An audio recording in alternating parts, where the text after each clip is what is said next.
ordinary people, extraordinary experiences. This is the Nobodees Podcast with Ben Reed. Welcome to the Nobodees Podcast, where we chat with ordinary people who have had extraordinary experiences. I'm your host, Ben, and joining me today is one of my good friends, Connor Miller. Connor is a husband, father of three, co-founder of ArdentX, an asset-based logistics and warehousing provider, a founding partner at Black Sheep Capital, where he invests in early-stage companies like Plan A for Men, Reinvest AI.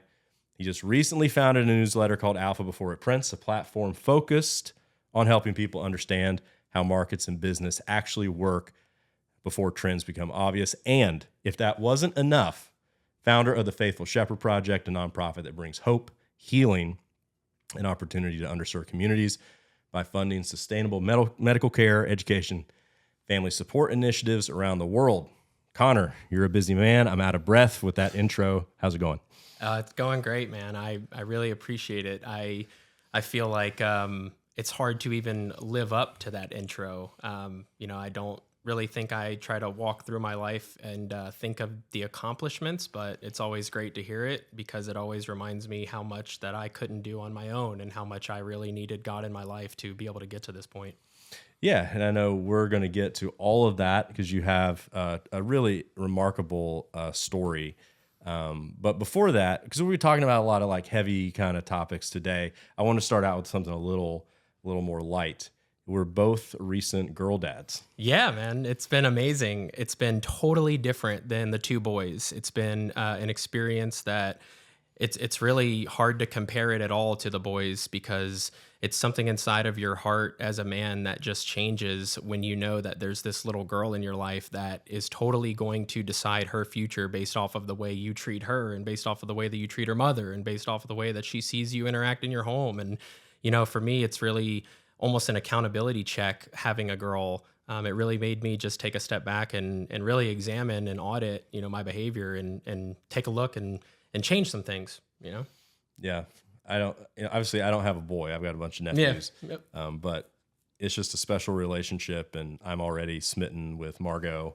I just can't put her down. That's the thing. They say you can't spoil a baby in the first little bit, but I'm trying. Yeah. I agree with the can't put her down thing too, man. I mean, I think I came into the house yesterday around like 5 p.m. and Alice was taking a little cat nap and I was just like, man, when is she going to wake up? I haven't been home all day. I haven't seen her. Like, can I just go wake her up, please? Yeah. My wife's like, no, please. Yeah. You never wake a sleeping baby, but it is nice to get those baby snugs. It is.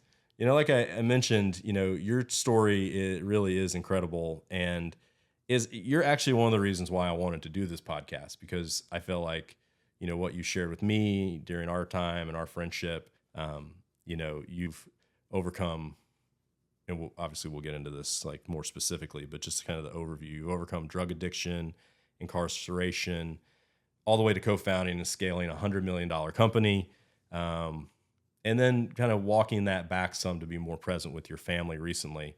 But today's conversation isn't necessarily about business. It's about what it takes to overcome destructive patterns, rebuilding your identity, and creating a future that looks nothing like your past. Man, I every time I hear these things, it kind of gives me a humility check, honestly, because it's really easy to, listen to tons of people and, them bringing accolades in your life. And it's easy to get distracted and caught up in all of that and forget, what the real reason is and know that I have a savior in my life that, I would not be able to do any of the things that I've done today without him. And frankly, everything that I tried to do in my life without him failed miserably. Yeah. Yeah. And, this is not necessarily a Christian podcast, but I think we do talk about it as part of our lives. I got a hard time not talking about it. Well, I was going to say, you gave your life to Jesus a little over a year ago. Yep. It's been about 18 months now. And honestly, like the fact that your story really epitomizes love, redemption, restoration, freedom, only found in that relationship. And that is truly incredible. It's really only found in that because I can tell, everybody listening that the times in my life where let's say I was the most successful on paper, or I made the most money in my life, those were the times that I was the most miserable. And I mean, honestly, it was almost like going back to, I know I'm going to like say scripture and stuff. So maybe well, I won't talk about the whole time, but like going back to even looking at like the book of Ecclesiastes and thinking about, things in your life and not having any like actual fruit that come from those things and not being fulfilled whatsoever. And I think that's the point that I got to in my life. And frankly, I tried everything else besides Jesus, and I tried everything else besides surrender. And, all of those things just brought more ruin. And I think often it's God's kindness that he'll allow you to screw everything up in your life. So you look up and realize you need him and not the things of this world. Yeah, I think, you're an entrepreneur. You're someone who's driven and has, in your words, has rebuilt yourself from where you were. And sometimes when you do that, when you're a self-starter and you can do like so much on your own. And I struggle with this too. It's done it away before you realize, or before you get that wake up call that, hey, there's something bigger here. It's not all about you. And certainly something I've had to learn in my life. But, when you're saying that, it's like, for me, that's the only way I get the message, is when stuff starts getting taken away. Yeah. I mean, and it's funny because I've had those moments in my life too, where, I've been in the quiet closet and, been depressed about whatever happened, the previous day, and, thinking about, gosh, man, I'm about to like lose this thing, or, this thing's about to get ruined in my life. And, I always try to remember that small voice telling me that it was never mine to begin with. Yeah, no, that's important to remember. I want to go back to kind of the beginning for you, because you grew up here in Jacksonville, one of the few that has not moved here in the last 15 years. It's tough to move, man. It's tough. I feel like, I mean, now that I've been here, I feel like this whole community here, and, I've known tons of coaches playing sports here my whole life. And, I'm grateful that my children literally get to go to the same school that I went to. And, I think we've thought about moving several times. It just becomes harder the older the kids get and the more embedded with community you become. And, I started to realize that there's so many people here that could benefit from what I'm trying to do nonprofit wise and education wise, that, why go anywhere else if God's literally calling me to do the things right here? Yeah, I agree. I always think we love it here too. We've had opportunities to leave, and, I will say Jacksonville's full. We don't need you guys, please. No more come people, here. but come visit, come vacation. There's snakes, sharks, everything that you can think of. But what was, because I feel like your childhood really kind of shaped a lot of the things that we're going to talk about today. So kind of what was, in a kind of a 30,000 foot view, what was like life like for you as a kid? Yeah, I mean, I just want to preface this by saying I never talk about these things in a way that I want people to perceive as me having a negative outlook on like something like my parents. My parents have done tons of growth over their life, period. And frankly, I have great relationships with them now. And, I think that everyone has those kind of struggles growing up if you don't deal with your own crap. I mean, my mom became an incredible mother, having never even had a mother. So, those are things that you don't think about until you're an adult and you start to like work through all of those things from your childhood and whatnot. Yeah. And it really made me understand. And even my father, my parents were both alcoholics. My father grew up with a dad who was an alcoholic and a pillhead and abusive. And, when you don't work on those things and you don't heal, at the end of the day, everything falls down, you know? So I did grow up in a challenging household. It was a ton of performance-based love. My dad was somebody who cared more about sports than anything else. So baseball was pretty much my whole life. And, my mom was somebody that even back then, through her struggles, my mom put more value on how I talked to my teachers than the grades that I got. And I think that's something that I carried into my adult life without even realizing it. My mom, I remember like the first time I opened a door for somebody and my mom like acted like I won the Nobel Prize, and it was like amazing though, because you don't realize that stuff when you're like 6 years old, but then when you become an adult, you're like, wow, my mom like totally did all this. And now I'm this way because of it. Yeah. It's amazing. But in terms of the childhood and just further, just deeper into the things that I experienced. I mean, my parents got divorced when I was 10. My mom stopped drinking right around that time. My dad didn't stop drinking until I was like 16. I watched several things as a kid growing up. I watched my father get arrested outside of our household, hogtied in front of the whole neighborhood, because he was drinking and abusive towards my mother. And, I've seen some things in my life that I have vowed to never recreate for my children. And, the only way that I won't recreate those things is going back to my faith. I mean, there was a time in my life before I got saved that I was walking down that path of recreating those things. Sure. And, I think I the only way that, I got to the point where I was able to stop and realize, the path that I was going down was because it was a desperation thing. And I think there's so many people that get into this desperation mindset and they don't seek the Lord, they run away. And, at the end of the day, just wants us to come home. And I think for me, that was really like the thing that helped me heal from all the stuff in my childhood. But it also changed everything about everything in my whole life. So, the childhood, I feel like there's so much more to it.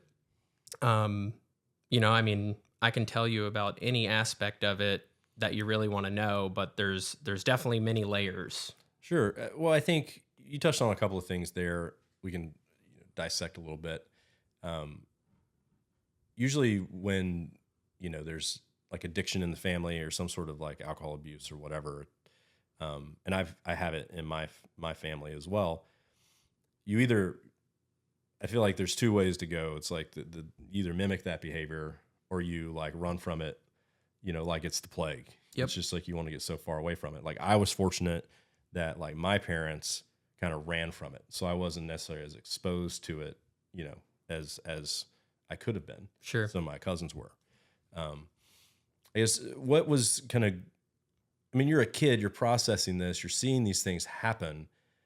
Could you understand what was happening at the time, and how did, I guess, when you look back on it, what were your recollections like when a lot of this was happening? Because you were young. Yeah, really young. I don't remember a lot from, let's say, before maybe like 5 years old. Mm-hmm. But I know that, there was many traumatic events that happened during that time, just because I've actually had conversations with my parents about this stuff now. Today we have great relationships. So, no, it's not like anything's off limits. We talk about these things. We've worked through them. I think we've all collectively as a family healed around, that traumatic stuff that's happened. But, as a kid, you don't really understand why things are happening. You just understand that it doesn't feel right. Yeah. I have a younger brother. He's 3 years younger than me. So I feel like from an early age, I really started to get good at learning how to create masks in my life and wear them very effectively. Mm-hmm. And what I mean by that is, let's say I'm an 8-year-old kid and my brother is 5 years old, and we're at the top of a staircase looking down at our parents going at it, throwing wine bottles at each other, yelling at each other, abusing each other. And my 5-year-old brother is shaking in his boots, sobbing, and I'm 8 years old. And I'm like, well, dang, I gotta protect him. I got to make sure he's okay. And, in the midst of all that, you don't even realize until later on in your life, when you start to revisit these events and work through them, that you never had anyone in your life that was able to take care of you when you felt that way. Yeah. So you just became a caretaker with pretty much no regard for your own well-being, and I was that way for a while in my life. And I had to realize the hard way that, I couldn't put anyone, I couldn't do anything for anyone in my life until I learned how to put myself first. Yeah. And even though that might sound, selfish or whatnot, but all you have to do is go back to literally what they tell you on the airplane. They tell you to put your mask on first. There's definitely a reason for it. Yeah. No, that's always the best example. So yeah. You got to take care of yourself before you can take care of other people. But it's hard when because you talked about performance and it's all that. It's easy to run from taking care of yourself when you don't know how. Yeah. It's easy to get lost in being there for other people when you don't know how to look within and you don't know how to face those things that have happened. So I think that's what my life was for a long time. It was a way for me to avoid myself. Gotcha. So is that kind of how, I guess, with that knowledge and that backstory, like how did you kind of get into the addiction and first like drug use and that? So, I mean, if you were to know me when, let's say I was anywhere between the ages of like 8 and 15, I was more anti-DARE than the DARE program.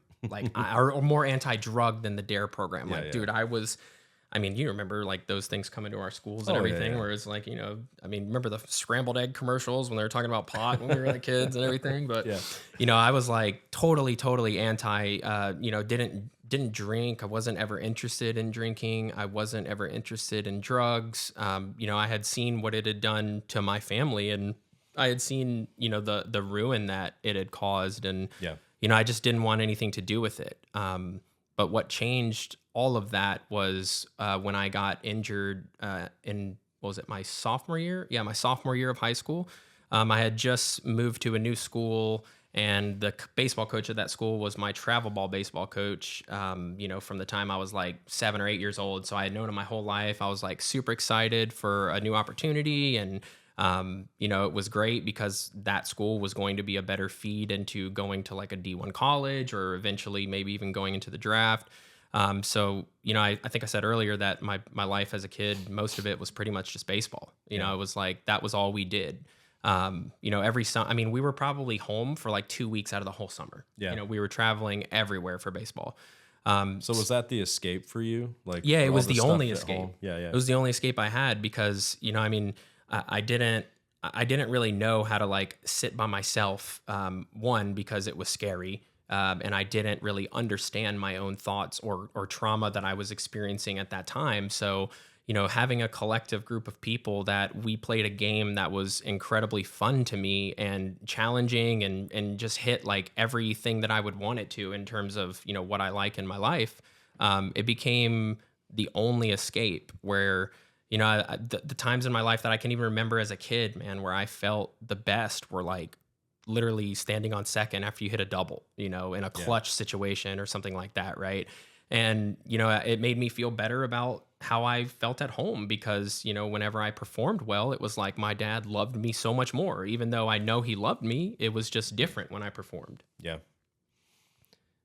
Yeah, it's tough when, the love is transactional.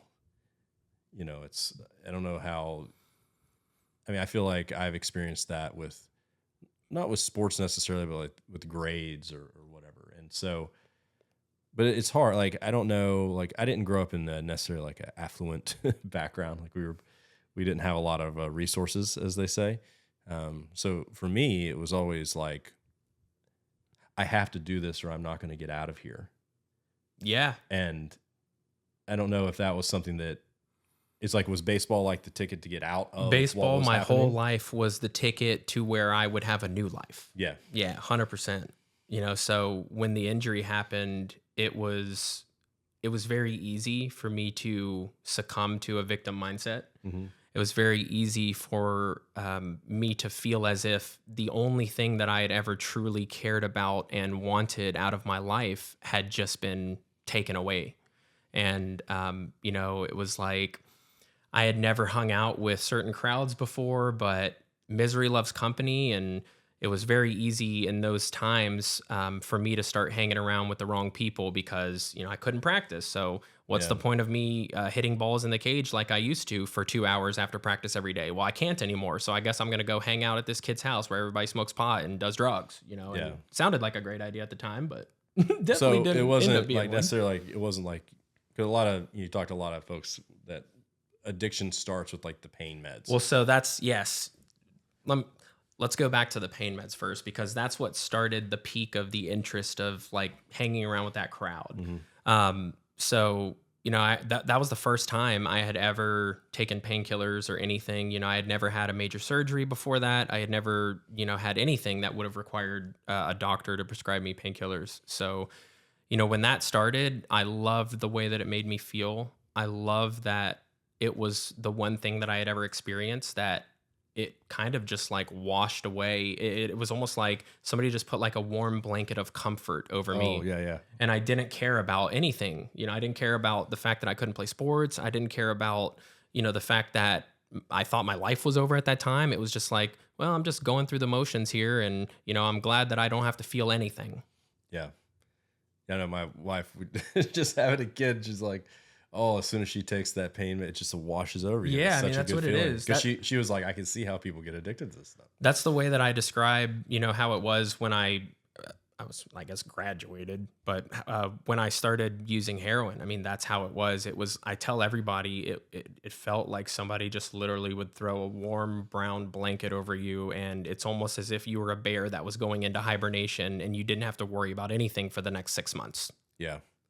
So, but there's a big jump between pain meds and marijuana to heroin. Yeah, so yeah, connect definitely. the dots for me there and the progression. So the pain meds, I had never been interested in smoking pot or partying or drinking or anything, right? So, and I think I still wasn't like super interested. I think it was just more of that I was leaning into that feeling, you know? So I remember when I was 16 years old and I went to like my first like high school party. I had never really partied or done anything like that. So it was this house party and, everybody was drinking and smoking pot. And, I actually wasn't partaking. It was just, I was just there with friends and, a girl that I was with at the time. And I remember her bringing a cup to me and I tasted it and it tasted okay, but it was like weird. Definitely had some kick to it. And it was like some kind of vodka punch or something like that. And I think it was the leaning into the feeling that didn't make me ask the question. Like it was being in a place that I hadn't been before, feeling like I was finally maybe a little cool, and just like almost melting into that moment and not caring about the outcome or even thinking about the outcome. So I remember that night, man, like I got absolutely plastered and I had never been drunk before. And I didn't intend on getting drunk that night. But I remember waking up the next day and literally feeling like I emptied my entire system, like just like yak. I mean, it was awful. Yeah. And I remember saying to myself that next day, like, I am never going to drink alcohol again, ever. And it actually was a long time between me drinking alcohol and that night. Yeah. So instead of alcohol, it became easier because I smoked pot like a couple weeks later. And it was like, oh, this is great. I don't need to drink. I mean, I just have this, Yeah. It happened pretty quick, to be honest. I mean, it was like the surgery and then like a year later I was doing heroin. It was my junior year of high school.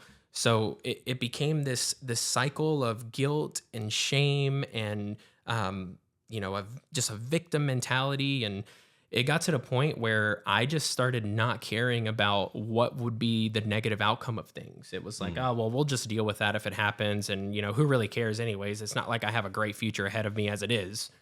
Yeah. Well, you had talked about like kind of suppressing some of the feelings from the past and all that. Do you think whether subconsciously or consciously that was how you were coping with that? It's like, oh, definitely. Like the idleness of not being able to have that distraction from everything going on, we had to feel it somehow. Well, I mean, I don't know. What's the saying? Idle hands are the devil's playground. Like, yeah. And I mean, that's really what it was, man. Yeah. Like, and it's the same thing with like isolation, right? My whole friends group or people that I had spent time with in my life up to that point were all around sports, so being out of that and feeling almost as if I was like not part of the club anymore. So we go, we're marijuana, now we've advanced to heroin. Well, so there was some between. There was some between that, yeah. We don't have to like go through all the nitty gritty, but I kind of want to get to like, okay, because at what point was like life starting to spiral out of control to the point where now we're in trouble with the law, jail's being brought up, and then you had some other interventions along the way. Yep. Yeah. I mean, it happened pretty quick. It was the summer after, like between my sophomore year and my junior year, because when I got my surgery, it was back in like October of my sophomore year. So, I those kids that I started hanging around with at school, and it's crazy. Just a side comment about private school. There is more drugs in private school than people will ever realize.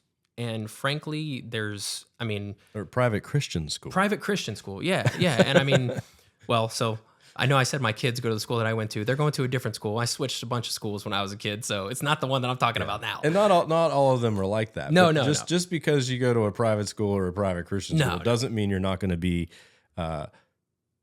interacting with some things of the world. Definitely. I mean, I think the fact of the matter is just that there's kids there who, parents are very entrepreneurial and don't probably spend as much time with them as other parents. And, those kids have a hole in their heart because that's all they want is time. And it's very easy for those kids to lean into that type of feeling. And that's like all the kids that I was hanging around with doing the stuff with were all the same like that. It was all a kid that had some type of trauma from childhood or current parent-child relationship. Yeah.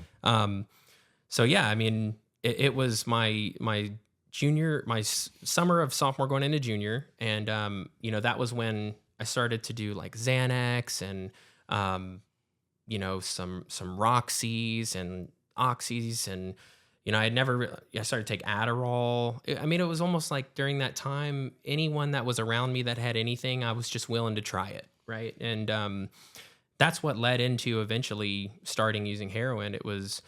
I think it was the winter of my junior year. Yeah, the winter of my junior year, I was at a party and I was back into playing ball at this time. I had done full rehab, and it was just like the mindset and the defeat and the victim mentality. It was like those things stayed with me though, even though I got back on my feet and, was able to perform like I was prior to getting injured and everything. I mean, it was like I didn't skip a beat because I really did my rehab and like full, it was the only thing that I'd ever put my all into in my life, right? Yeah. So I wasn't going to stop then.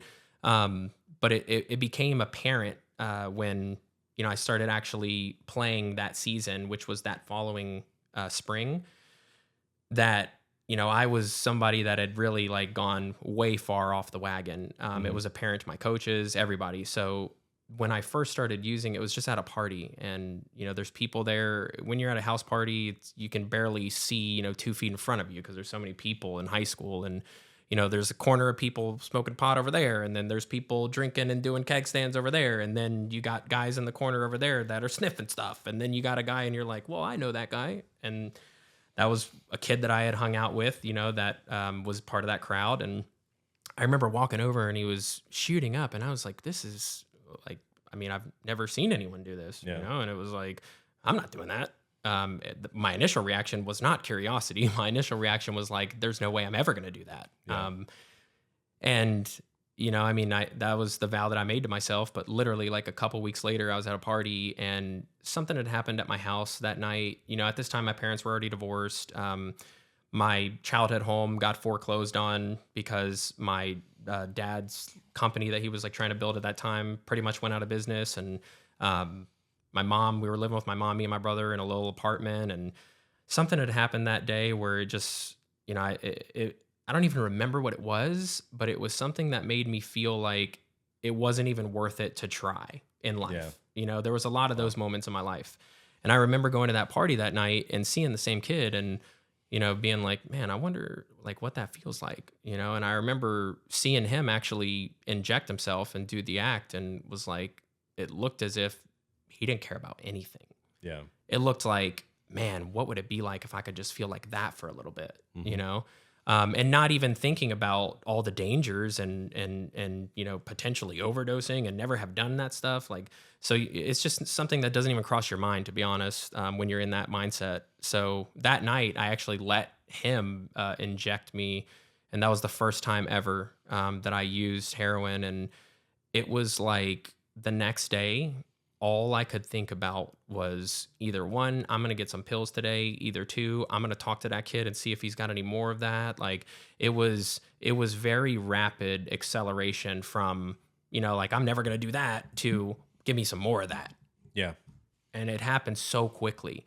I remember going into that season, my junior year of baseball, and there was times where I'd do cocaine before the games, I would come out and it was very obvious because my performance level started to just shit the bed. It was terrible. I came out, I think at the beginning of that season, hitting like 450, dude. I was smoking the ball. And, it got to the point where like we would go face like Keystone Heights High School, which is like, those guys, I don't know, a bunch of schmucks, honestly. But we would go face those guys, and like, I'd freaking strike out on 2 curveballs in the dirt that bounced like a foot in front of the plate because I could barely see the ball because my freaking eyes won't stop moving. Yeah. And I mean, I remember one day, like 3 months into the season or 2 months into the season, my coach, who I said earlier, he was my travel ball baseball coach my whole life. And I remember after the game one night, I had played terrible, and I was sitting in the locker room after everybody, and I was the only one there, at least I thought I was, but my coach was still in the coach's office in the locker room.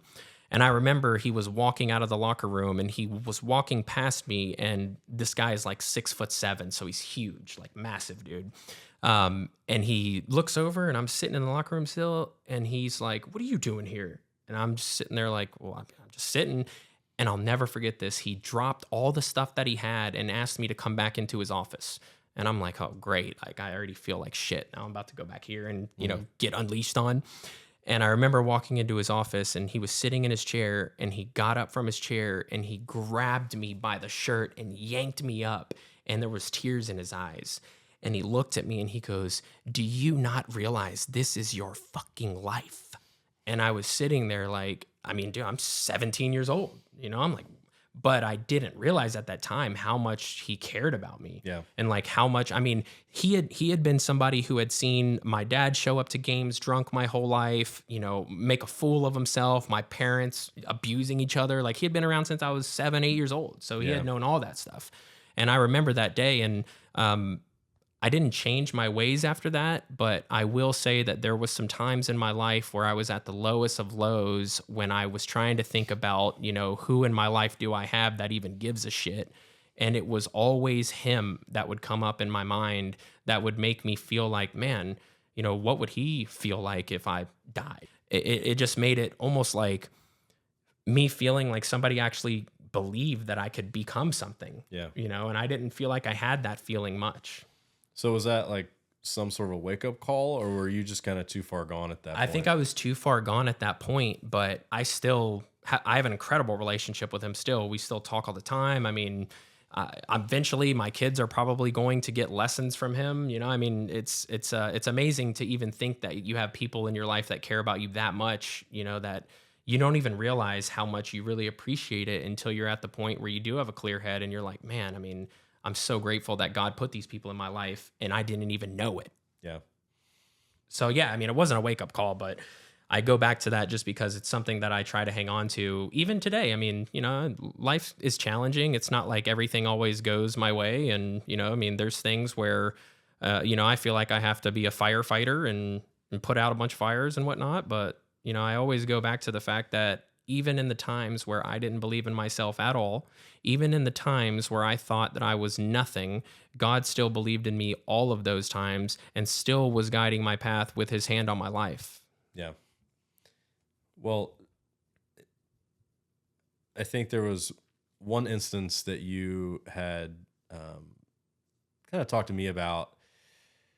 I'm not sure when exactly it was, but it was like you had this moment, and I don't know if I'm like skipping ahead in the story or whatever at this point, but it just reminded me of the story where you're like in the bathroom and you're like, you probably should have overdosed, but you didn't.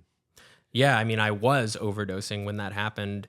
I mean, yeah, that's, and it's crazy because even though like that it all happened really quick from what we were just talking about, I mean, that was even further down the road. At that point, I had already gone to jail 2 times. I had already spent 9 months behind bars. I had already gone to 4 different rehabs. I had already gone to a wilderness program. I had already lived in Salt Lake City for a year doing rehab. I mean, I had done all of those things already at that point. And that's why I think it's incredible that, the whole time that I should have really like surrendered and thought that it's time to change my life. Like, even then, like, God still didn't allow me to die and kill myself, man, because like, I'm not going to say that I completely like drew it all up like that, but there's definitely many times where it could have happened and I was like not caring whether it happened or not. Right. Yeah. And that was one of those times. I mean, it was probably 1 a.m. and, I think if there was a light in my car, I was driving like a beater car at that time and the lights didn't work inside of it. So I was trying to shoot up and I just couldn't see anything. And I was trying to hold my cell phone and like none of it worked. So I was like, I'm just going to go to this gas station. So I go in the gas station, I go in the bathroom and proceed. It was cocaine that I was shooting at that time. And, it's almost as if as soon as I started to inject, my whole body was just convulsing. And it was like I felt like I was going to die right there.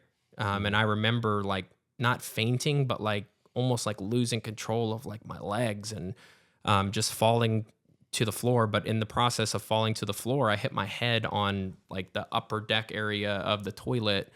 And it almost like jarred me to the point where, I felt like I had come back to life, or like that I wasn't going to die. And I remember like feeling as if it was something like supernatural that had like grabbed me by the head and like was forcing me to like look up. And I remember looking up, and the top of the toilet that I just hit my head on had a pamphlet on it. And that pamphlet was like a carnival ticket on the front, and it said, "Your ticket to heaven." And I remember opening it up and, it talking about salvation being a free gift, and, it's up to us just to accept that free gift and make Jesus the Lord of our life. And, at that time, I didn't understand any of it. Frankly, at that time, I was an atheist. Like when my mom got sober, pretty much religion became like her sobriety. And it was like, I'm so grateful that she found the Lord through all that and everything, right? But it became something where like she was so pushy about it to me, and it made me kind of just like go the other direction. Yeah. So I had become like very agnostic and didn't really think about it all too much. But literally, I remember that night I called my mother, and I was just like, I had not really prayed a ton. Maybe I had at some point in my life before that, but it was that night that I was calling my mom, and I found myself for the first time, at least that I can remember, praying that she would answer the phone. Yeah. And she did. She picked up the phone, and, at that time, my mom wouldn't let me come around her house or anything just because I was using, and she knew it, which is another thing that's so commendable about my mother. I mean, I can't imagine because I have 3 children now, and I can't imagine what that must have been like as a mother who already knows all of the trauma that her children have been through because of what happened in our childhood, and being able to refuse to enable my actions. I mean, dude, I can't imagine how hard that must have been for her. Yeah. But she wouldn't. I mean, I would go to her house sometimes. She wouldn't even open the door, and it was like, and for, if there's a parent listening to this or anybody that, has somebody in their life that's struggling, I mean, I think the worst thing you could ever do for somebody that's struggling with addiction is enable them to continue their behavior. Yeah. It's the worst thing you could do. It's probably the easiest thing to do, but it's the worst thing you could do. So I remember that night, I actually went to my mom's house. She let me come home because she answered the phone. I was just sobbing, and I'm just like, I'm so done with like this life. Like, I'm just so done feeling like this. I'm so done running from everything. It was almost as if like for the last 3 years at that time, I had just ran from everything in life. It was as if like I didn't want to have any responsibilities. I didn't want to, have any relationships. I just wanted to be this loner that just did drugs all the time. And it was like I was possessed, man. I mean, it was crazy. But I remember going to my mom's house that night and like taking a shower for the first time in however long I could remember at that time. And like my mom made me breakfast, and it was like 1 a.m., 2 a.m., and eating breakfast, and my mom just literally like sitting at the dining room table, like just loving me without even having to say anything, and just waiting for me to like break down. And I remember breaking down and just being like, I don't know what to do. I don't know where to go. I mean, I don't know how to start. And at that time, my mom was like, well, I mean, you should just come to church with me this weekend. And mind you, and we've said it, I think, earlier in the show, I didn't truly get saved until like 18 months ago. So God had already had this hand on my life this whole time and was already trying to draw me in different ways. And I just was not accepting that, right? So I remember going to church at that time, and I actually joined a disciple group, and I got clean for a little bit. This was when I was 20 years old. And the disciple group that I joined, actually, the guy that led it is now the campus pastor at the St. Augustine 1122 location. His name's Walker Day. And he's actually the one who introduced me to the guy in Uganda that I helped build the clinic with. Mm-hmm. And Walker was actually the whole reason why I started the Faithful Shepherd Project nonprofit. So it's so crazy to think about how full circle that was. 12 years later, I was in this guy's disciple group 12 years ago, And I remember, and this story with Walker too, I mean, he's the one that reached out to me, that actually got me in church and the whole reason I even got saved, to be honest. I mean, it's crazy to think about those people in your life that God puts in your life and you don't even realize that he's put them in your life, and you don't even understand the reason until later on when you wake up and you're like, oh, wow, that was there the whole time. You're going through all this, and did you realize like what was going on? Or was there's this idea that, okay, I've been in jail for, was it 13 months? It like, I need to change something, or was the addiction just so great, or the need to mask some of these undealt with, emotions so great that you just couldn't get out of it? Because when I've interviewed people with addiction, sometimes they're like, yeah, I know exactly what I was doing. And other times like, I knew what I was out doing. of control. I knew what I was doing. So just give me some perspective on that, because, hey, you've had these markers in your life. It's like, what are you doing? So I have a bit of a different belief in terms of addiction than I think, at least what I hear from a lot of people that are either in recovery or have gone through some type of addiction in their life. And I mean, I'm not a believer about addiction being a disease and, just this thing that inevitably genetically you've inherited that you're going to have addiction. And I don't believe that at all, but I do believe that trauma can be inherited. And I think that the driver of addiction is unresolved trauma. So I think for me, it was like I knew what I was doing the whole time. I was definitely aware of my actions and how wrong they were, but I had so much trauma inside of me that I didn't know how to face that. It was the only way that I could like shut it all off. It was the only thing that made, I guess, life and feeling like bearable at that time. 'Cause I felt like without it, it was going to be how it was when I was at the top of the staircase at 8 years old, holding my brother while we're sobbing, watching our parents kill each other, basically, and it was the only way to not go back to that. Yeah. So you're in this disciple group. Well, let me tell you, this is one thing too. So with the addiction too, I mean, I think that the driver of continuing the behavior is shame. And what happens is you end up becoming more shameful because when you feel the shame, you want it to go away. So when you make it go away by continuing the drug use, when you get sober and it wears off, then there's just more shame. And then it's just this cycle of shame and use and shame and use. And, I think I didn't have enough people in my life that it's not like I feel like everybody in my life was like, oh, well, you're going to be okay. Like, but nobody ever asked me if I was okay. Yeah. It was just like, you're going to be okay. It's like, okay, well, thanks. I mean, I'd love to know how. Yeah. Well, it's interesting because you shared a manuscript that you're working on about a lot of the stuff with me. And when I was reading through it, one thing that struck me, and I believe it was about the folks in Salt Lake, the first house you're at in Salt Lake, you said they treated me like a person, and that felt different. Well, I mean, growing up, I felt like I was an object that was built to perform sports-wise. And then when I started to get in trouble, it was as if I became not a person. I became a number in the system. Going to jail for the first time and hard detoxing from opiates. I mean, it's one of the most miserable things somebody could ever do. You feel like nobody even cares, and you're just there and you're a number just like the rest of everybody else in there. And I think, that mindset kind of carried itself into the next stages of my life because rehab was like a number. All the programs were like a number. The wilderness program was just like, oh, well, I'm just, this person and I'm in this phase. And it wasn't until I got to Utah and lived, because I lived with a host family that was like a real family. Mm-hmm. And it was a husband, a wife, and they had like 4 kids, and all those kids lived in the same house. And it was like me and like 5 or 6 other kids that were in the program. Yeah. And we were all under 18. We were all in high school.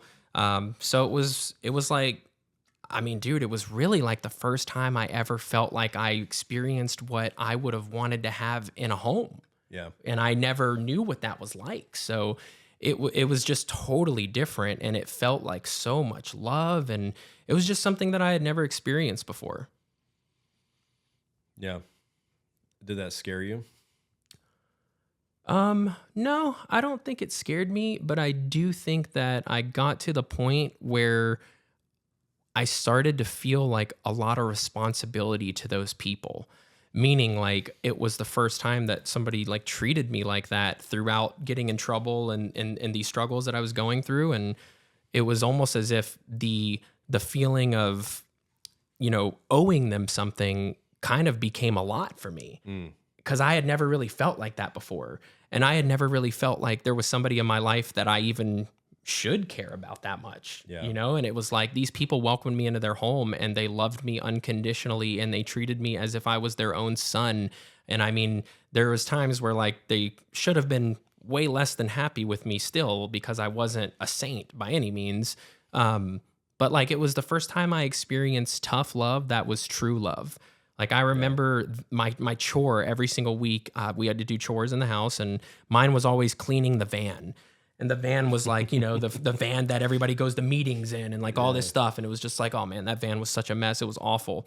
But like they knew that, I needed a very hard chore at that time because I hadn't really like done anything like that. I was just going through the motions of life and like wasn't able to look at anything as like the product of my work or like an accomplishment. I just felt like a huge failure.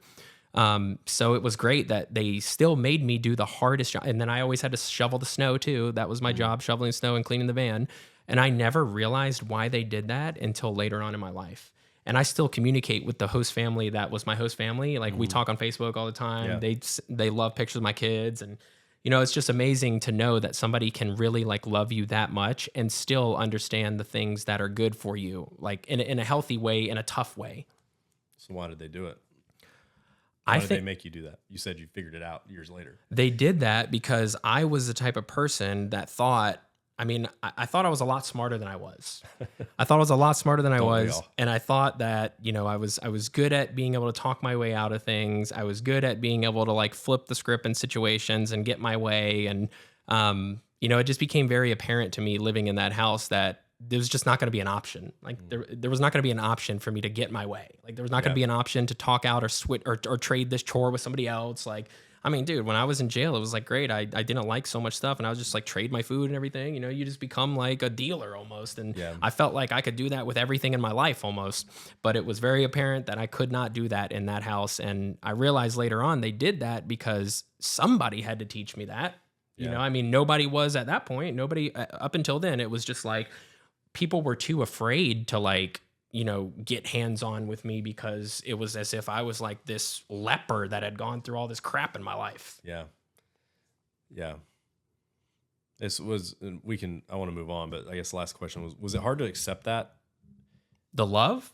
Yeah. Cause you go from experiencing all this stuff and then you're in a much different environment. And I think sometimes it's hard to accept the love or accept that, okay, there's something better for me.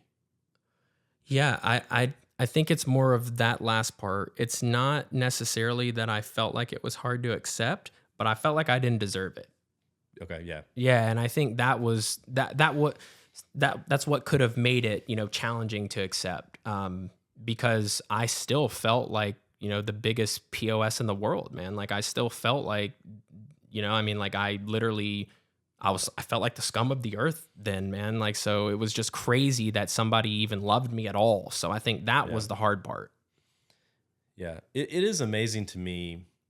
And there's a little, when you're looking back on it, there's little markers of God in your life or whatever, but it is amazing to me that you were able to overcome what you did kind of without having that come to Jesus moment. I think about that all the time. It's I don't know, like that's the thing that strikes me the most because I say, and people have heard me say this before, like I don't feel like because people are like, oh, people change. I don't think people really change unless you've accepted the Lord Jesus as your Lord and Savior. I agree. Like I really don't think people change. I think you are who you are unless you have a supernatural change in your life. And so it is crazy to me that you rebuilt everything without having that. Well, I think God allowed it because, frankly, dude, like like I said earlier, I mean, the times in my life where I was the most successful on paper and, like the world and everyone around you wants to talk you up and tell you're the man and everything, like those were the times where it was the worst times of my life, like even worse than the depths of addiction, because I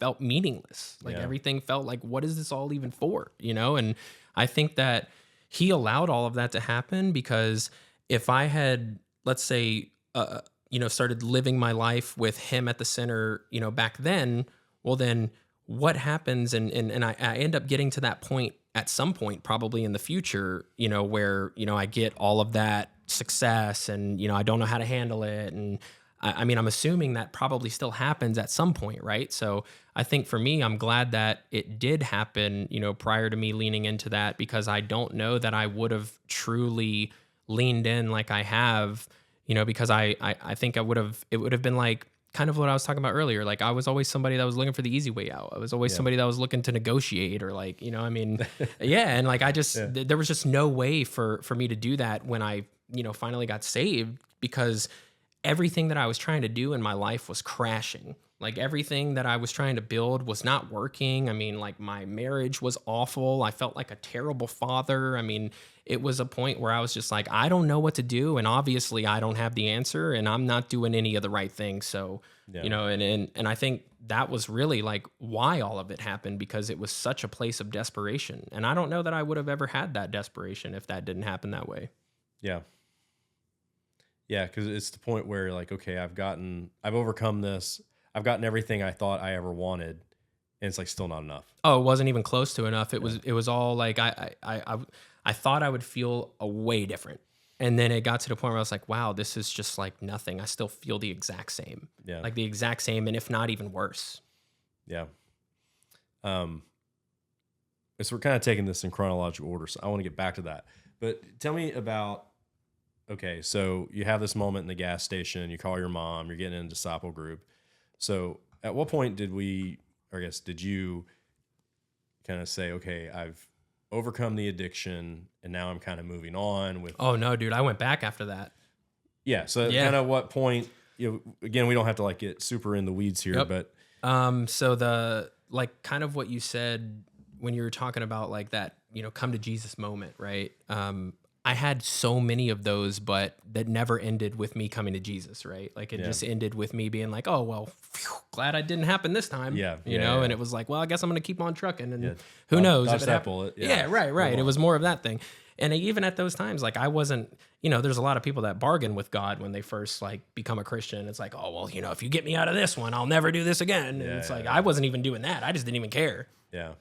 So when I got out of the last jail stint that I did, when I did the 13 months, I was on probation for like a couple years. And it was probably 2 months after I had gotten out. I had gotten a job and I had saved enough money to buy like a beater car, and, I can actually do some things and like, I'll be all right. And, it's when you start to lose the feeling of feeling like you need help, and you start to get this like hubris, and like that for me, like, I was probably one of the most arrogant people you'd ever meet in your life back then. Like, I mean, dude, nobody could tell me anything. I don't care if you've been through it or, just don't even tell me. I don't care. Yeah. Like it was bad. So I remember one night I was going home from a party, and I had been drinking and actually doing cocaine, and, I was on probation. So I had no business doing drugs or being out at a party or drinking or anything. And I never should have got behind the wheel, but I drove home that night, and I was on 3rd Street at the beach, and I remember being about halfway to my mom's house where I was living, and saw the lights come on behind me, and it was a cop, and I was getting pulled over, and like I was obliterated. Like never. I mean, I can't even remember if there's ever been a time in my life where I was like that gone. Yeah. So the cop comes up, he asked me if I've been drinking, and I actually told him yes, and he looked at me like I was insane. And then he asked me for my license and registration, so I gave it to him. He goes back to the car. I'm sure he sees that I'm on probation. He comes back, and I remember looking at him, and it was like, when I think about this now, and because I know the feeling now, it was the first time in my life where I felt like somebody had truly just looked at me with complete mercy and empathy. And I still don't know why to this day, but he looked at me and he asked me if I could get somebody to come pick me up. And I had already texted people that I was going to jail. Like that was the first time in my life where I surrendered, right? Without even realizing what I was surrendering to or anything, right? It was just kind of like, oh, well, I'm not getting out of this one. There's just no way. And I don't even want to try. You know, it was kind of like just total defeat. And I remember like I had texted my mom that I was going back to jail, and like my mom's blowing up my phone calling me. And like, so I called my brother, and my brother came and picked me up. And I remember waking up the next morning and like going to wash my face in the sink. And like, you know, you get to this point when you're in the depths of addiction, or even at that time, I wasn't in the depths of addiction, but I was doing the things that I knew I shouldn't have been doing, man. And it was super wrong. And you get to this point where you can't even look at yourself in the mirror. And I remember that morning, like looking in the mirror and just like spitting in the mirror and looking at myself and just thinking I was the biggest POS in the whole world, man. And like, it was almost as if there was, you know, I like to think now that this was definitely God speaking to me then before I even knew who he was, because there was something inside of me, and it was like a feeling. I wouldn't say that I really heard anything, but it was like a feeling of like, hey man, you know, this is a great opportunity for you to actually change something. Like this is a time where something has happened in your life and you didn't get prison and you didn't get rehab and you didn't get jail time. And this guy like literally just let you go. How are you going to squander that? Right? Like, and I had never even had this type of thought process before, but it was just like that morning, it was like, this is your chance, you know? And I'll never forget that morning. I literally went into my phone and factory reset and like deleted all my contacts, like everything. And I really decided that day, I was like, hey, I'm going to like actually just take a year. Let's just do a year of me working my ass off and trying the best at everything that I do and like actually going all in and see what happens. Because when you're an addict, it's very easy for you to hit a wall and give up and go the other way. Right. Like you're so used to that being able, as soon as things get a little hard, for you to like medicate. Right. So when things got hard, when I was sober, it was easy for me to say, well, I guess I'm not doing that. I'm going to go try this, you know? So this was the first time I was like, all right, well, I'm going to just take a full year and see what my life might look like in a year. And if it gets hard, who cares? I'm just going to keep going, and we'll look up in a year, and let's hope that I never want to go back to here. So what did life look like for you after that year? And kind of take us through like that point to kind of, you know, co-founding the company and like doing all this stuff. It was actually insane. I mean, that year, you know, I mean, I'm sure there was times during that year that were challenging that, you know, maybe I just don't remember as well. But that year changed everything. I mean, I think that year was the first time I ever approached my situation with humility. Because, you know, I think it was, I always went back to baseball, and like, you know, I was always a very high performer and, you know, very much wanted amongst teams and stuff like that. So it was almost like, that was like my mindset, you know, in life. And well, I hadn't done anything in life yet. Right. So you can't really walk around with that type of mindset when you've done nothing. So, you know, I never wanted to work with family, or, you know, I never wanted to, you know, do anything that had to do with like my mom, my dad, or anything. Right. But my dad had a trucking company at that time. And, you know, it was a decent sized company. I mean, there's probably like 30 there, and they're probably doing like $15 million a year in revenue. And, I remember going to my dad's office and like sitting down and literally like just begging him to give me an opportunity. Because at that point I had tried to go apply at like Firehouse and like, you know, anywhere that I could try to get a job, and nobody would give me a job because of my record. Yeah. So I remember begging him to give me a job. He gave me a shot, and it was so funny because within about 2 months of me being there, and I had no idea about the underlying things of the business or anything, right? So about 2 months in of me being there, the parent company's CEO that his company worked under came into the office and told all the employees that they were all going to take a 25% pay cut. Oh, wow. And I'm sitting there like, dude, I didn't even know we were struggling. You know, I mean, I just came in here and I was just trying to like learn everything.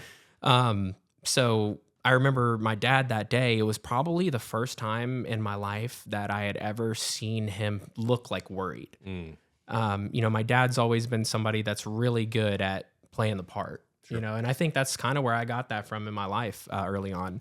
but he was genuinely worried at that time. And he called me into his office and he was like, hey, I need you to make sure that everybody out there knows like we're going to be okay. And I'm like, I don't even know if we're going to be okay. Like, what are you talking? I don't even know what this is, man. Like I just started 2 months ago. I don't even know all the things about the business yet. So, I mean, I did though. It was like, it was part of that kind of like vow to myself of that commitment, you know. It was like, well, I decided to do this. So like, I'm going to do that too. You know, it was like, I went out there blindly. Like I was like, yeah, man, we're all going to be fine. You know, this is just a challenging period, blah, blah, just like totally bullshitting everybody, not knowing anything. Right. Yeah. But like, well, so this is a funny part. I always tell this story because it is actually, I look back on it and I think about it and it's like very empowering when I think about it. So the next week or whenever it was, when our next paychecks came out, I remember seeing my paycheck and it was the same amount. And I was like, So I went up to the payroll lady, you know, just being honest, because that was part of the vow too. It was like, I'm going to do everything right, man. Like, even though like in that moment, I was like glad that it didn't change. Well, part of that vow was I got to go tell this lady that it's not right. Yeah. You know, and because I felt like if I didn't do everything, then I wouldn't do anything. You know, like if I didn't do everything right, or if I didn't try to do everything right when I knew it was a decision that I should make, then it would be like everything would go to shit. Like this is how my mindset was at that time. So I remember talking to this lady and she goes, oh, well, we couldn't cut your pay because legally you didn't make enough money for us to cut your pay.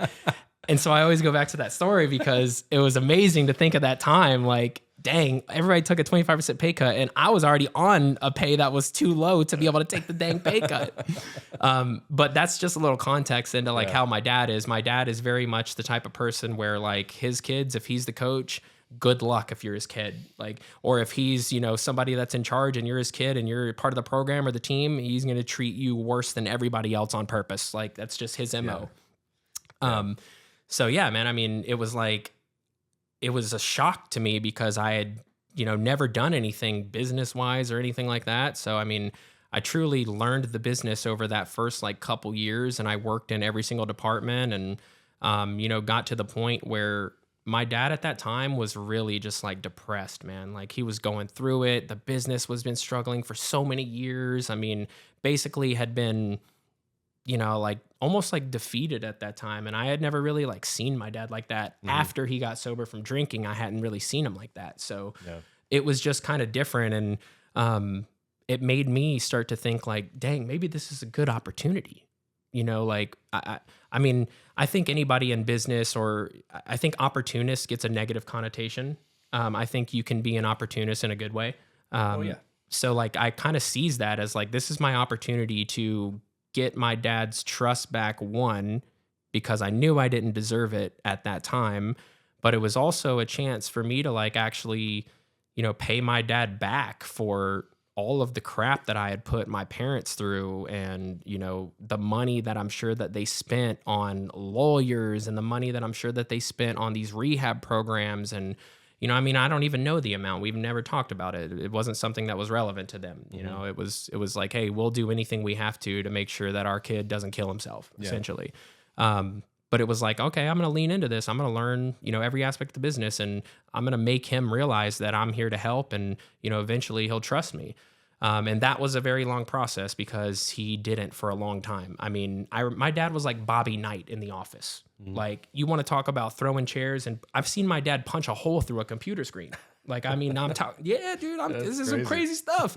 And I mean, my dad is that type of guy, dude. So when I first started working for him, I didn't even talk about this story. Dude, it's crazy how character flawed we are as people without the Lord leading our lives. Like, because even at that time, like I thought that I was going to be able to do everything right, but there's little loopholes that you find in your own mind, right? And like one of those little loopholes that I had found is there was an old guy that had worked for him for like 15 years and he was, you know, really good at his job and, he didn't get paid commission or anything. So I was a sales rep at that time and I got paid commission based off of things that I covered that were in my name, right? And it's very easy in the system. You can just toggle a name, right? So this old dude doesn't get paid commission. And I'm like, well, I'm going to put some of his stuff in my name. Like, why not? I mean, it's not like anybody's going to notice. Yeah, okay. Oh, yeah. Definitely noticed. They noticed. So who noticed was my manager at the time, who now is one of my closest friends in life.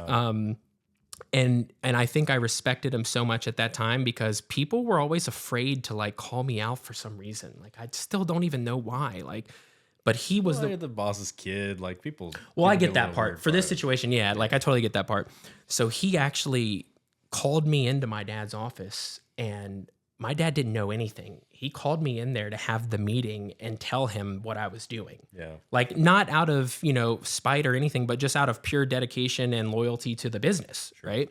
So I'll never forget this. I don't know if there's ever been a time in my life that I've seen my father more mad than this moment, but we're in that office and he tells my dad, all this stuff. And he goes, all right, David, close the door. He tells him, get out, close the door. So he gets out. My dad flips his whole desk. He's got a Dunkin' Donuts coffee that he freaking throws at me like Randy Johnson, and it just splatters all over me. And I'm looking at him, and it literally looks like his head's about to explode. And I mean, rightfully so, right? Like I was essentially stealing money from him at that time, right? Yeah. But it was crazy because I was living with my mom at that time, and I had still not listened to people yet in my life, man. I was like, I'm going to figure this out. You can't tell me anything. I'm going to figure it out, right? So I remember going home that day and telling my mom about everything, and she goes, hey, I don't know if you've thought about this, but if you're really trying to do something here and you really want to like grow and learn all this, you're just stealing from yourself. And I'm just like, what? Yeah. I wish somebody would have told me that before I did this. Yeah. And I didn't think about it that way because I didn't think about my future. Like I was so committed to just like that 1 year, and it was like, I didn't think that, maybe one day I could have a business, or that wasn't the thought in my mind at all. No, it was just getting through the day almost. Yeah. So when she told me that, it was like, okay, well, man, maybe I need to figure this out and change some stuff. So my dad fired me that day. And I remember going back to the office like a week later, and I told him I had come up with a plan to pay back the money and everything. And I was like, you just take it out of my salary. Like you can even pay me less. Like, dude, I'll work for free almost as long as I can just like, get to work and get home. So I did that for like 2 years and shut up and just learned the business and worked. And, eventually got to the point where I did know everything. And, we helped co-found that new business. And from there, it was just up, man. It was crazy how fast it happened. Once my dad started to trust me and we started to implement technology into the business and just basically make the business a modern business. I mean, it was like my dad grew up before there was a fax machine. The way that they used to get truckers to pick up the loads was at the truck stop by negotiating and doing paperwork. Yeah. I mean, so to think that I was a kid that grew up on social media and the cell phone and technology, it was just two totally different perspectives. So it was amazing to be able to finally gain that trust, come in and implement all of that stuff because we scaled so quickly. I mean, it was like we went from like 15 million to like 40 to 58 to 74 to 100. It was like, oh my gosh. And it made me realize like, man, my dad is really good at what he does. He just never had the right people around him that knew all the stuff that he didn't know. Yeah. Well, that's a good perspective. Yeah. Yeah. I mean, it was amazing. Yeah. I feel like I went on a huge rant there. No, I don't ever get to talk though. about this stuff anymore, dude. No, This is like it's good because I think one of my questions was, what was that like having to go to your dad and oh, ask it him for a was job awful. It was the biggest pride pill ever. I mean, it was like I can't believe, and I still had a lot of resentment at that time too. So I was like, I can't believe I got to go beg this dude that did all this shit in my life, like, and I got to go work for him. Like, come on, I mean, dude, I did not want to at all. But I didn't know what else to do. And it was just kind of like, this might be my only option. Yeah. But it seems like there was, like, I don't know if you guys, it doesn't seem like, he's like old school. It's not one to like really talk about feelings. Oh, or whatever. no. But it's, we get that. But was there restoration in the fact that, okay, we're working together and we're building something together? Like, what was the restoration like that, even if it was unspoken? It was later on. It did come, but it came at the point of like an ultimatum point, like a fork in the road, essentially, for me in my life.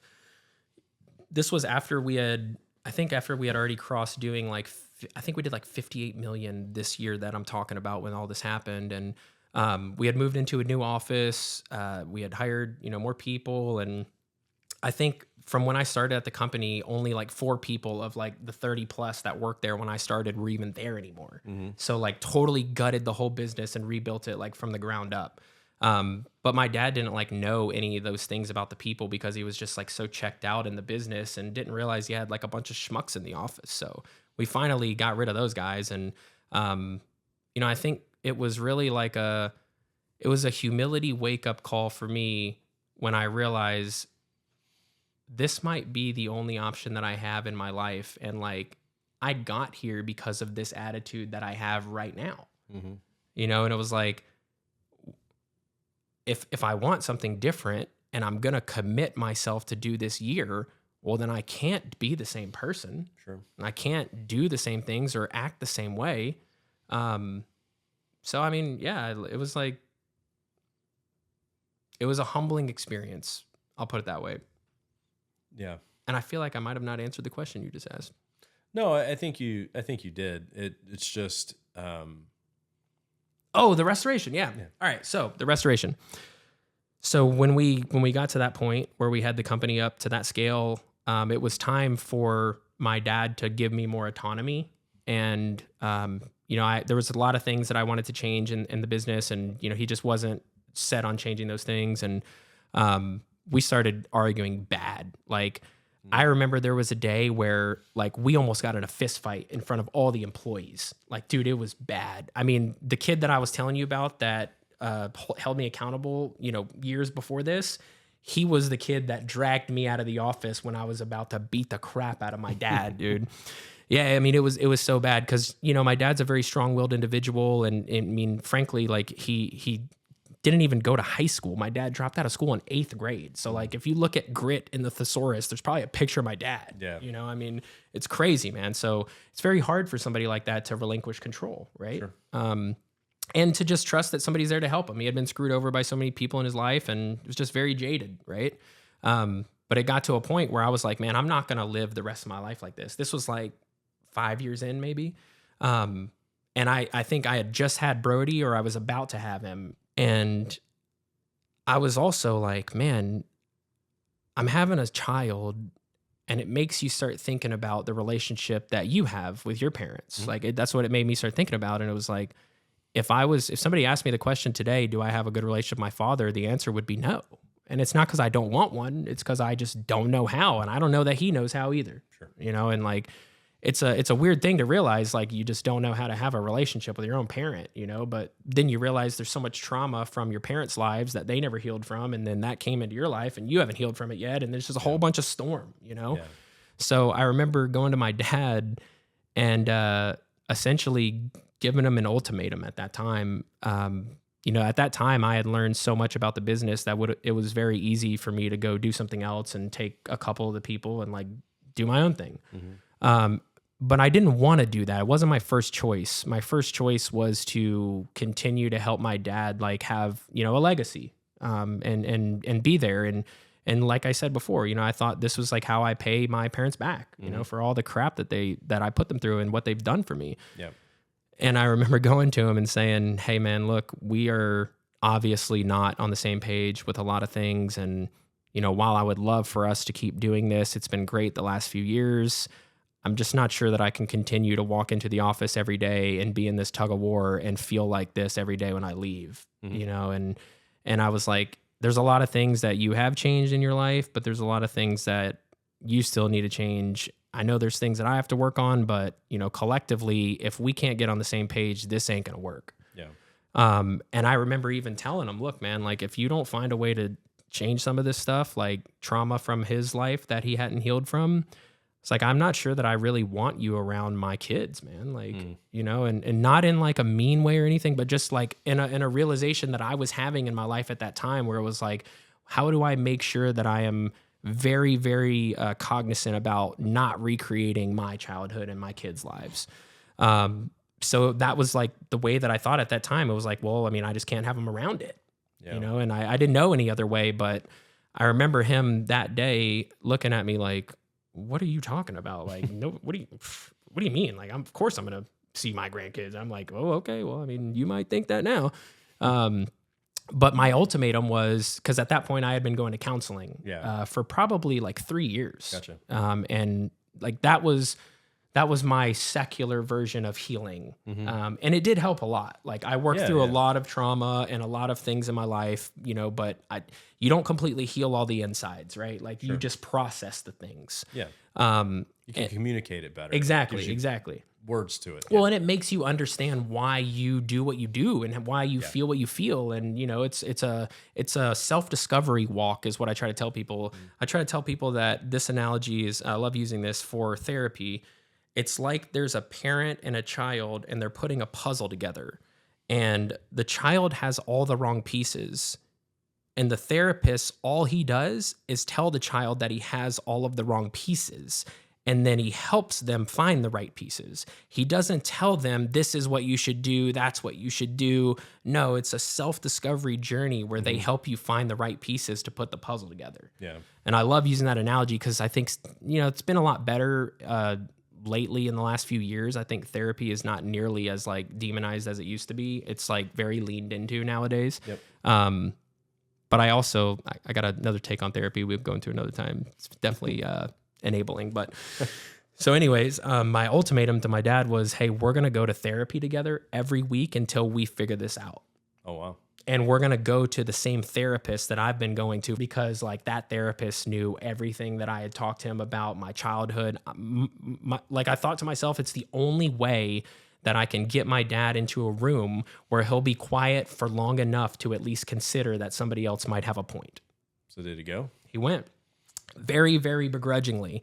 My dad is not anymore, but my dad was the type of person. And it's funny that because literally just yesterday, he told me like to my face, and he's never been like this type of guy until the last few years. But he's like, you know what, man, like me going to therapy, like saved my life. Wow. And I was like, holy shit. I would have never expected you to say that, because my dad was the guy back in the day who's like, I don't need anybody to tell me how messed up I am. I already know. I don't need to go to therapy. Yeah. So that was him. But we went, you know, for like a year, man, every week.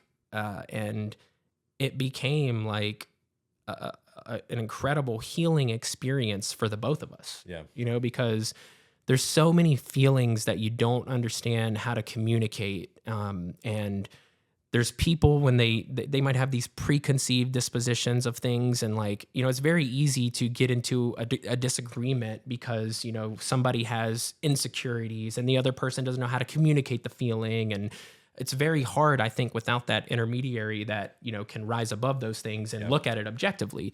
So we did that. And for the first time ever, it was about 6 months in, the therapist actually convinced my dad to let me run the business like autonomously for a year. And I was like, that was not what when I went into it, that was not the goal. It was just like, I want to have a relationship with my dad.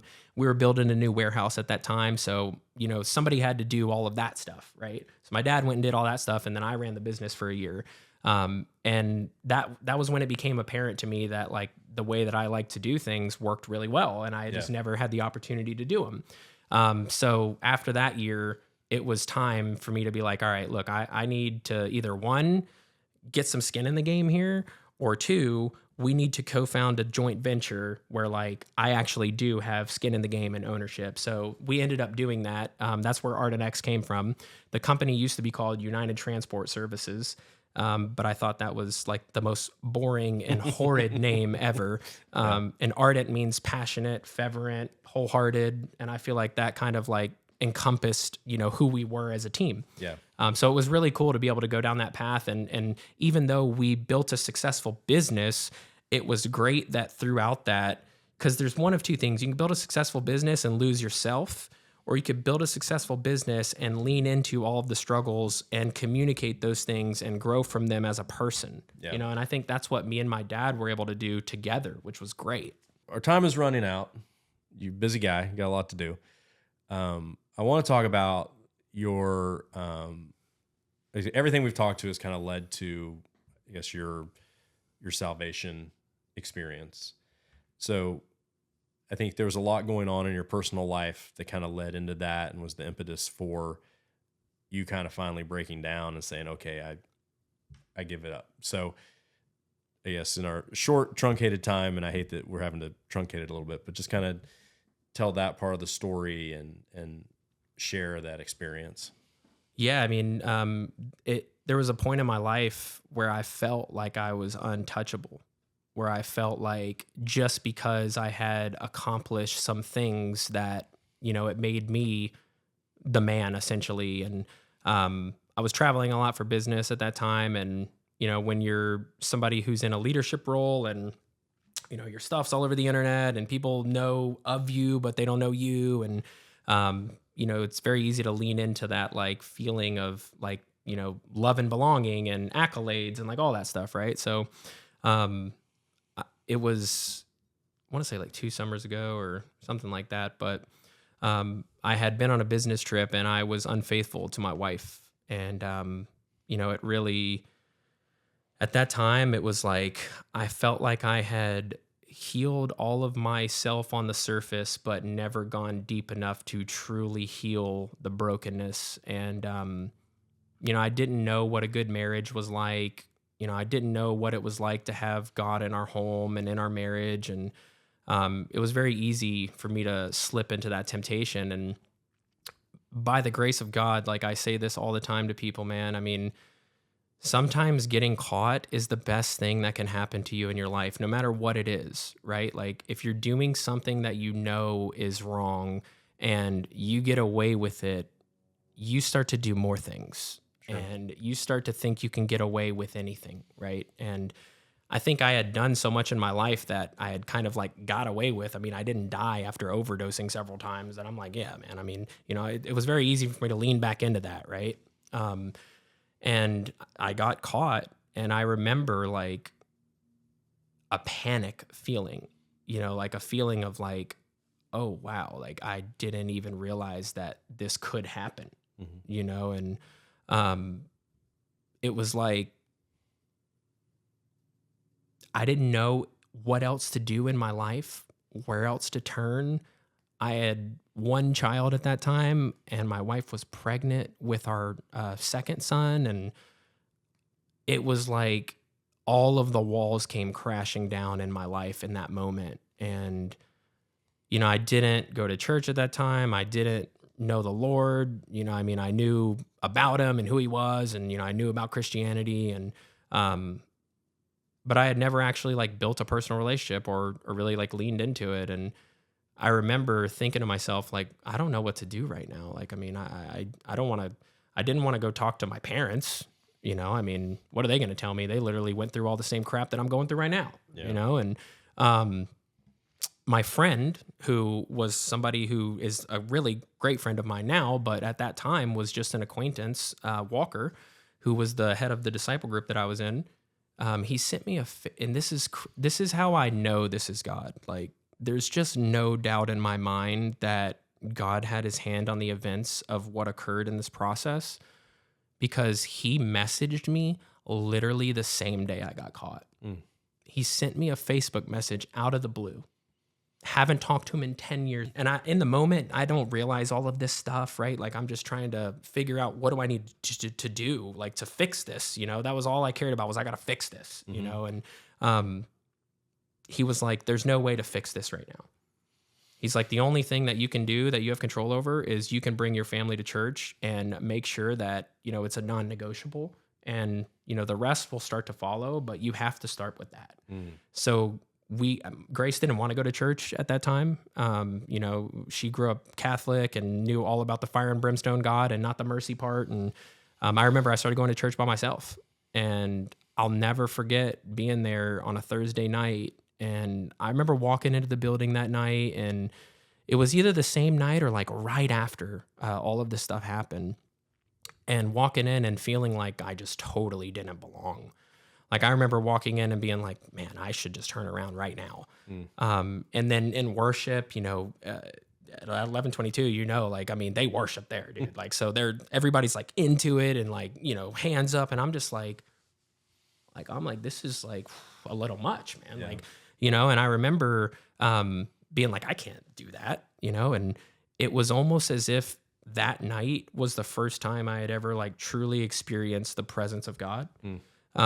Because I was up in the section like by myself, and it was just almost as if like somebody just like hugged me. Like, I felt like there was like this warm embrace, and it was like the only time that I could remember at that point where I felt like I didn't have to wear a mask in that moment, where I felt like, I can just fall apart.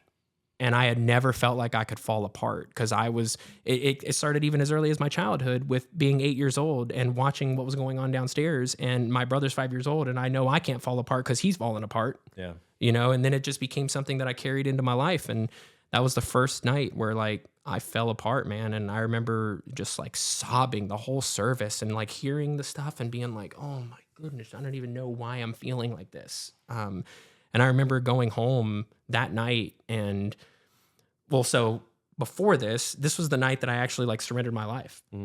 Because, at 11:22, they always talk about at the end, if there's anybody here that, wants to give their life to the Lord, that's a prayer he answers every time. Right. So I remember that night I raised my hand and, I didn't even know what I was doing. I felt like, to be honest, I just raised my hand, and that night I went home and I like broke down and prayed in my closet, and I was like, I don't even know what I'm doing right now. Like I'm just talking to somebody like, and I didn't even know anything yet, but it was crazy because it became this thing where it was like, that was the only time I had felt that way in my life. And I wanted more of that. And I wanted to find a way to make sure that I could give my kids that feeling, and that I could give, my wife that feeling after we rebuilt our relationship. And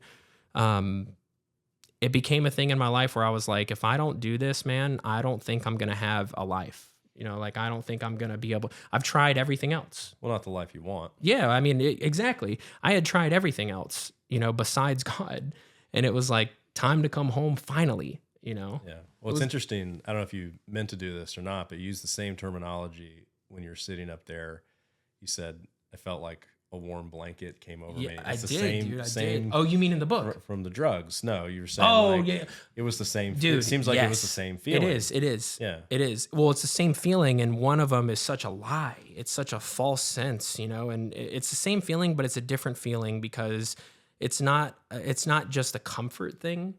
It's a love thing, and it's an acceptance thing, and it's a like you don't feel like you can fall apart with the other feeling. You feel like you don't have to worry about falling apart. Yeah. When I was up there and I felt like as if God himself like put his arms around me, it was like it was okay for me to not be okay, and I could fall apart and we could still figure it out later. Yeah. That was what it was like. So that would be the difference. But it is interesting that you mentioned that, because I didn't intend to do that. But yeah, it's very much can be a similar feeling, but it's such a lie. You said you go to church and you feel like, you didn't belong there or whatever. And I think that's a problem. I think church has become a place that's not center friendly. That's the point. That's what it's there for. It's not for like believers. It's to attract the lost. It's to attract the people. It's to attract the hurting. It's to attract people like what you're experiencing. And I think it's like commendable. Like that's, commendable to your friend that he pushed you there, because a lot of people wouldn't have done that. No. I mean, they would have been, hey, these are the next 3 steps you should take to fix your life, and it's like, I'm so grateful that I had people in my life that said, hey, look, I don't have the answer. I can tell you that you can run to the one that has the answer, and I can point you in that direction, but I'm definitely not going to be able to give you the solution here. Yeah. And, to your point about not feeling like welcome, for me, that was completely a shame thing within my own self. I mean, it was walking in there and feeling like, dude, I am not good enough to be in this building, And I think it's because of all of the traditional things that we think of, when we're not very close to the Lord, and we just think of the punishment and, all of that stuff, right? Yeah. And we're not, I think some churches do it really good. And I think 11:22 does a great job of focusing on the mercy and the grace of the Lord. And I just didn't know that, at that time. Didn't know it at all. I felt like I should be punished more than anyone. And that's another thing that the enemy uses. That's part of the shame cycle. Mm-hmm. Yeah. I mean, obviously there's been a lot as far as like restoration with your wife and your family and your relationship in the last 18 months. Just kind of talk me through that a little bit and kind of what that journey has been like. And because like, I know, like I saw a shift in you.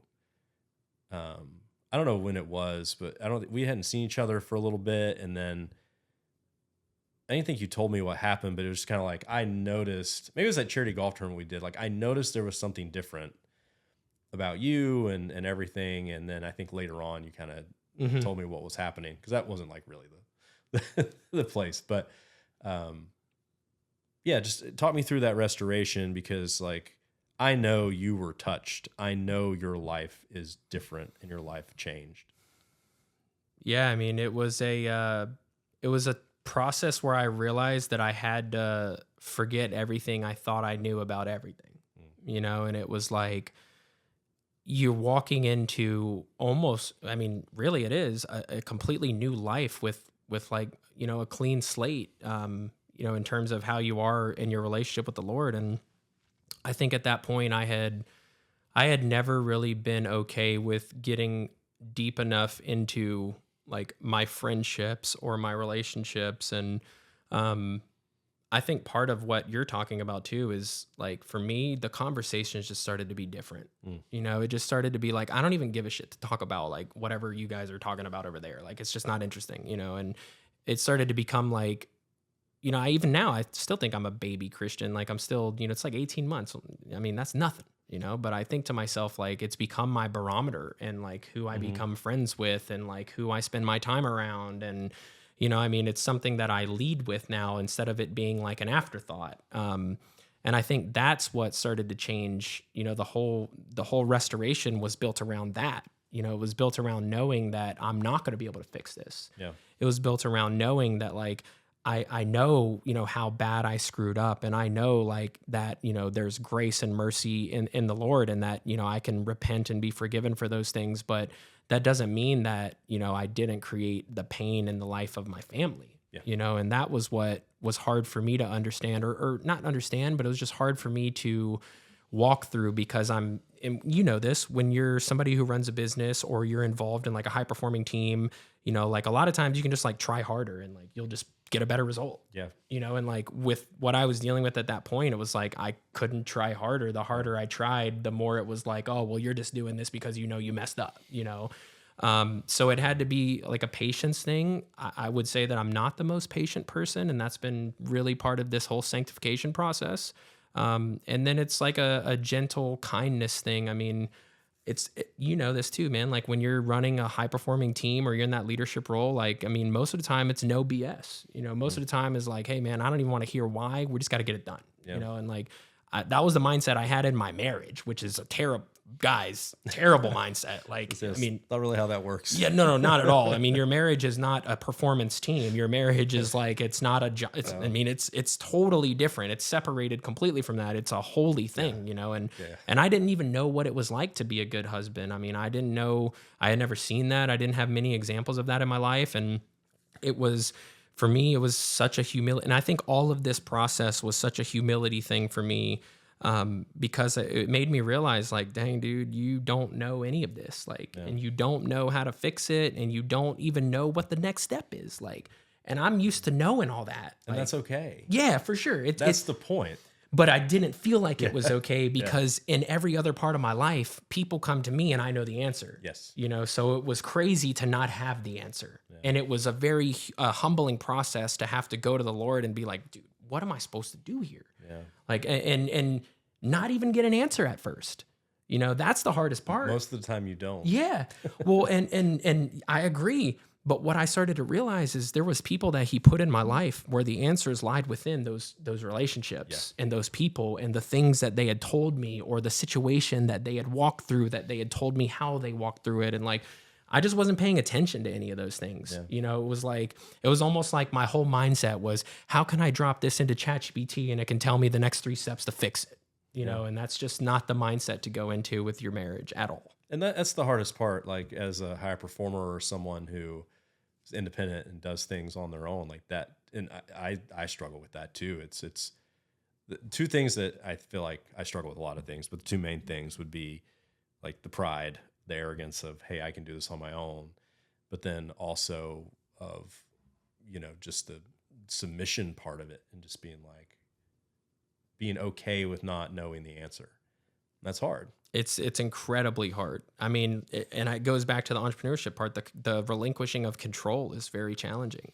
When you're used to being the one that calls the shots or does the strategy and, we execute it, it's like, well, man, I don't even know what the shot is or the strategy. So you got to tell me. And like, it's hard to take a step back and wait for that. You know, Yeah. like I was the type of person that even if it wasn't the right thing, I was going to try something, you know? And I think that was part of that whole sanctification process too, is like, sometimes it's okay to just do nothing. Yes. Well, it's the whole concept of the upside down kingdom. I don't know if you've ever heard it spoken that way, but they call like God's kingdom is the upside down kingdom, because everything that we value here, Oh yeah. it's like Well, it the last or first. Yeah. Totally. the whole thing is backwards from what earthly success says you are. And I don't know, man. Like, I just want to say, like, I'm just super proud of you. Like, we've been friends, and we have some real conversations on the golf course and when we're, hanging out. And like, I'm proud of you for having the humility to fix the problem, to break the generational curse, because like you've had these inflection points in your life, and whether you consciously did it or you didn't, or whether it was God or whatever, they've moved you to where you are now. And like, I know, I look up to you a lot in ways, and I'm older, but there's still in ways I look up to you and say like, hey, I've learned from you through this process. Like the things that you're doing with your family, I'm like, hey, I'm not doing those with my family, and I've been a Christian for a long time, And so it's been inspiring to be part of your life. And I know you're going to inspire a lot of people. Because like, I don't have the crazy story. Like I tell people all the time, like sometimes if you don't have the crazy story, you don't feel like, oh, I can't reach out or whatever. And it's hard for me to do that sometimes. But you've certainly inspired me to use my story to say, hey, here's what it is. And that's really why I wanted to have you on, because I think a lot of people can get a lot of help and a lot of perspective from the things that you've been through. I appreciate that, man. I think with the story part, I keep going back to, because I hear that from people, and, I always tell them like, hey man, like, our job is what we're called to do is follow Jesus and help lead people to him and share the experiences that, things he's done in our life. And that's pretty much it. Like, and, love our wives and our kids. And, it's really not something to overcomplicate. And makes me realize too, because I used to feel the same way. Like, man, I can't share my story. I can't talk about this stuff. Like, I mean, who am I to do all that, right? And then I realized, like, well, if I thought that way, then I'm basically saying that God is wrong for picking me, and that he made the wrong choice. And, I always go back to thinking about the disciples too, because, the disciples were a bunch of chumps and they didn't even know what was going on. And they were great disciples, So I was like, man, I hear that all the time. Joby says all the time. He's like, well, good news for you. If you're an idiot, you can be a great disciple. I'm like, that's great. Well, I guess I can. But no, man, I really appreciate that. I think, you're one of the few friends that I've had in my life that, I've actually like really leaned into our friendship over the last years. And, I don't think I have many people that I talk to about the things that, we struggle with. And I think that you always have a very good perspective, because you know what it's like to be in the chair where you're the one that everything falls on, and you have to be the leader and deal with all the stress. And I totally get what you said about the business thing too, man. Like I think for us, it's like our relationship, it like almost started just unintentionally, and then we started to like talk about things, and then realize like, hey, we actually like have some of the same things that we might like deal with and like think about, feel. So I feel like it's just kind of happened really naturally. And dude, like I love your wife and like beautiful children, and it's just great to finally have men in my life, particularly that I can talk to, and that it's okay to not have it all figured out. And like, it's not a pissing contest essentially. When you walk into the room with a bunch of dudes, it's just love and that's it, man. Yeah. Like, it's been great. And I'm grateful that you've been able to meet, some of my friends, and hopefully they'll have some children here soon. And yeah, you're keeping me young. You're bringing me all these new ideas and business. And, but no, I've had this conversation with other guys. It's like leadership is lonely. It is. And, if you don't have that solid foundation of Jesus and a great group of people around you that you can talk to, you're going to find yourself in a lot of places that you've never thought or never wanted to be in. Yeah. Isolation is definitely the worst thing that you could be in, as a high performer, in my opinion, because isolation is what leads to some of those other decisions that, we may not be proud of after they happen. I think having people in your life that you're okay with holding you accountable, and that, you can talk about, things that are actually meaningful and impactful and not just shoot the crap all the time. I think it's something that's, irreplaceable. I mean, you can't even put a dollar value on it. Yeah. It's great, man. Well, I appreciate you being on. You're certainly not a nobody, but you do have some extraordinary experiences, and I'm glad you're able to share those. I think waking up every day and thinking as if I am a nobody is what helps me keep going. So I'm grateful that I was able to come on and be a nobody today. Well, again, thank you. Thanks for your friendship. I can't wait to see what's next for you. And kind of as we wrap up, check out your newsletter, Alpha Before It Prints, and go check out the founder. Go check out the Faithful Shepherd Project. I know we didn't really talk about a lot of that. But you're doing some great things there. So everybody check those out online, connect with Connor, and thanks for being here. Thank you. Nobodees Podcast.